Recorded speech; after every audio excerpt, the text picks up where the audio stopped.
So the green flag waves at the back of the grid, and we are about to go racing for the 400s and mini twins and classics with the lightweights, and everything is down towards first corner. And who's that man at the front? It's Gavin Donald. Den, what a great start by Donald. Yeah, Gavin Donald on the lime green spray job bike there, looking absolutely fantastic. These competitions got to be Lee Teasdale out there. Duncan Lee Teasdale, we've seen him in other classes. He's mixed it up this weekend. He's riding 2 classes. It's going to keep him sharp across the board. Lee Teasdale is riding a VK Soup mini twin bike. Gavin Donald out front on the super twin. The Gavin's got a bit more tuning on his bike, but he is riding it so well as he comes through the hairpin and accelerates up towards the checker flag. Gavin Donald, great to see him back on winning ways, and a big smile for the man under that 81 helmet there.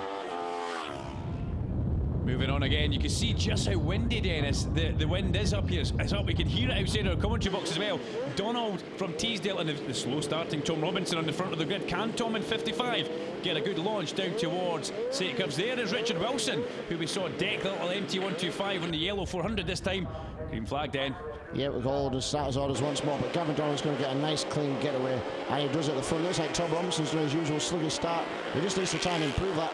Tom Robinson not the best of starters. He's already scrolled up into the mid-pack, and I think the leading 400 there is going to be the 21 bike of Grant Reid. Yeah, great start by Grant Reid. He'll be extremely happy with that. Unfortunately, we lost Kai Johnson earlier on when he had a blow-up in qualifying. It was all about Kai last year, all about Kai in the 125s, and very unfortunate that Kai lost an engine and lost basically his race weekend in qualifying. But there's Lee Teasdale on the number 78 VK. It's a Chinese replica of the mini twin. It's actually it's a factory looking bike. The exhaust, all the bits on it, absolutely mint. You know, it's a beautiful looking machine. And he's doubling up, isn't he? Because he is doing the pre-injected. Sorry to talk over there, Den. Yeah, no, he's doing the pre-injection 600. That's keeping him sharp, and he's carrying more speed than any of the other guys through the top of St Curve all the way towards Clarks, but he just hasn't got that straight line speed he requires. And now look at that orange bike mid-pack. We've got Taz McKenzie on the little KTM, the proper Moto3 bike. There's Taz there, up from down south, just doing a quick meeting on a Sunday. Yeah, he just came up for one day, just went around the outside of Mark Borum. One of the guys there on the 400s is coming back over the line. Tom Robinson way down behind Graham Bodell, one of our new novices on the number 33 bike there.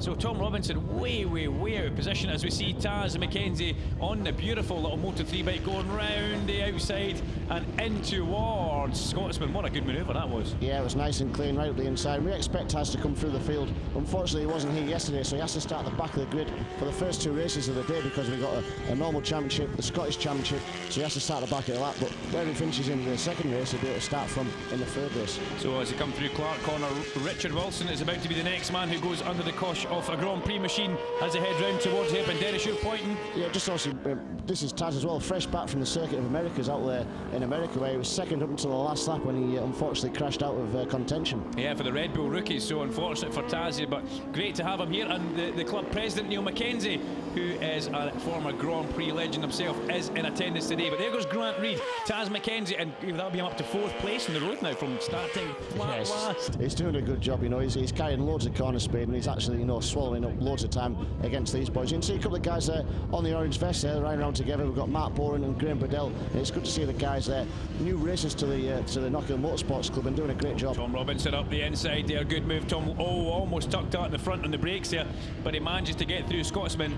And if Tom Robinson could just get a good few starts, he would be up at the front, and he'd be probably ahead of Richard Wilson, who's one of our visitors at this weekend. It was obviously good to see him up off the ground after crashing that MT125 there. He took looked like a heavy knock as well, and lost the visor off his helmet, but seems to be all back together now. He did take a little bit of a trunce away, didn't he? He didn't look too happy in the gravel trap, kicking bits. But there's Mark Boren just going through with Graham Bodell on his tail. These guys both in the mini twins on SV650s. As you see, 2 400s ahead of them in towards the hairpin, 2 400 Yamahas.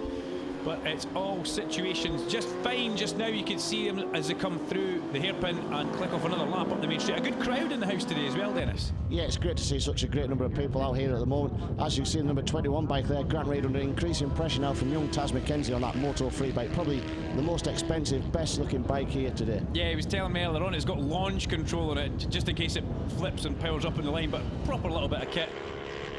But he's also got support from Taylor, and this is there's a proper racing family, the McKenzie, Dennis, isn't it?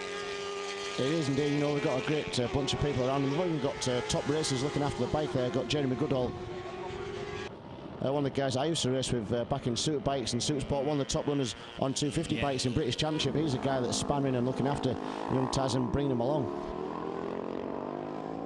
So in towards the hairpin, Tom Robinson ahead of Richard Wilson now. Tom in 55 has got past the yellow 31 of Richard Wilson, and Tom, well, that's where he should have been at the start, buddy. But it's just been a bit of a hard weekend. He's had mechanical issues all through Friday testing, and the first couple of races on Saturday, so not good for Tom Robinson. Yeah, a few ignition and fueling problems, I believe, over the course of the weekend. As we switch back towards the leader there, Gavin Donald through the John Highway chicane, and he's just gone past Natasha Moss there on the little 73 VFR 400 there. I'll get that because it's one of my favourite bikes. As a move further down, that's Davy McNairn, and he's gone past Mark Boren on the 400. So Davy McNairn is making up ground through the pack now. Another man who should be further up the front of the pack, we should say, as into the pits comes. That was difficult to see that, Dennis.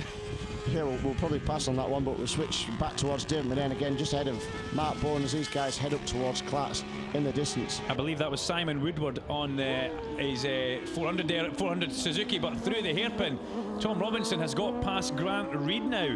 So it was an RD400 Yamaha for Simon Woodward as he's retired there, and Grant Reid has a big, long loop over his shoulder. I wonder if he was looking over his shoulder. I think if he had a nice little bit of a breather, if he's starting to get tired towards the end of this 10-lapper. Thinking, where did you come from? You shouldn't be up here, you made such a bad start. To be fair, Tom Robinson does make it interesting and exciting for us guys, because, you know, he is the quickest on the 400s. He's had so much bad luck. He's been the runner-up the last 2 years, but unfortunately just can't seem to get the bike off the line. But once he's up and running, the speed he carries is phenomenal. Meanwhile, first on the road and first in the mini-twin class, Gavin Donald comes through the top of Say curves from a raised vantage point on the camera catch fencing here. Gav Donald on the number 81 bike. Last year he was in the Super Stock 600, and this year, well, he didn't have a very good year last year by his own admittance. The bike stopped quite a lot, he didn't get on with it, but back on a mini-twin from where he graduated, and look how he's going. This is a super twin he's got. He's had a bit of tuning done to it, but Gavin Donald really is a bit of a class act, and it's nice to see him when he's got his helmet off. He's always got a big grin on his face then. He's a cool, calm character, isn't he, you know? And this is definitely giving him the confidence back. He said he was knocked a fair bit last year, not getting the results he expected, and switching back to the mini-twin is definitely doing a great job, and he's looking confident and smooth out there at the moment. So through the hairpin, you can hear that beautiful SV650 accelerating hard up the main straight, up towards the last lap flag now for Gavin Donald. So 1.3 miles of Knockhill's International Race Circuit for Gavin Donald, and he's got a little bit of traffic ahead of him, Dennis, but I don't think it might come into play. Yeah, he's chasing down the 118 machine of Rod Walker there at the moment, so I don't think he's got too much of a lead over Lee Teasdale to probably worry about anything at all. He'll know that himself. He's had a cheeky look over his shoulder a couple of times, so he knows he's got a big, safe, comfortable lead. He's just going to take it around nice and steady for the rest of this lap. Gavin Donald is the fastest man on the circuit as well. He's also got the fastest race lap in this race. It would be interesting to see how we'd be getting on if young Paul McClung was out there, because Paul McClung last year on the mini twin and the super twin was absolutely incredible. There was no competition for him whatsoever. He's moved on to the super stock classes for this year, and it'd be interesting to see how he gets on, but we do miss him in the mini twin class as well. So he goes up the inside of Rod Walker on the number 118 bike, and that's Gavin Donald coming round to take the checkered flag. He didn't need to do that, but he's in a rhythm, Dennis, so it's easier to do that as he accelerates up towards the checkered flag. It's a win for Gavin Donald on the road and in the mini twins outright. The super twin comes home, and Mark Boren just misses going a lap down. We see him pitching in through the top of St. Cars, but Donald wins, and he'll be happy with that one on the number 81 SV650 super twin bike. Round for a slow down lap, Dennis. Big smile, you can almost see it from here. Yeah, he's not giving everybody a cheeky wave just yet, is he? Up the back straight he comes, arm off, and there he goes. Finally listens to Uncle Dennis and gives a little wave. So Gavin Donald.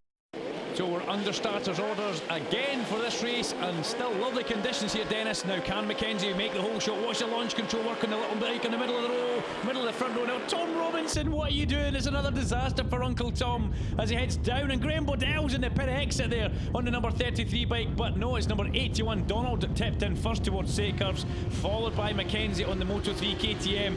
And the rest of the guys all making their way through. It looks like Teasdale was in second place as the shot out of Scotsman down towards the Johnny Way chicane. Yeah, we're just looking back now on the 21 machine of Grant Reid heading through down in towards the bottom of Scotsman corner, chased down by number 31 there, Richard Wilson, like you say, riding the MT125 and the Formula 400, so doing a good job. And I think is that Dougie Brown in the middle. Yeah, Dougie Brown right in the middle. And these guys were all featuring quite in a fierce 400 battle yesterday. And Wilson up the way, up the back straight, tucked right in behind the fairing there of that little 400 Yamaha. Pretty defensive there, going in towards Clark's corner. There was our 21 machine Grand Reaper. They're trying to chase down Tom Robinson, who's away with this one as we look back towards Taz McKenzie. Taz McKenzie accelerates out off the hairpin, up the main straight on that beautiful little Moto3 bike there to take a well-deserved checker flag and win on the road. So Taz McKenzie does get a good win on the little Moto3 KTM, and he'll be happy. He's come up to Scotland and he's won from Gavin Donald in second place, and Lee Teasdale comes home on his VK bike, his VK 650, Chinese replica of the SV, and he comes home in third position. But there's your winner, and let's hope, well, he hopes on the 16th of June he'll be doing that at the BSB when they roll back into town. Taz McKenzie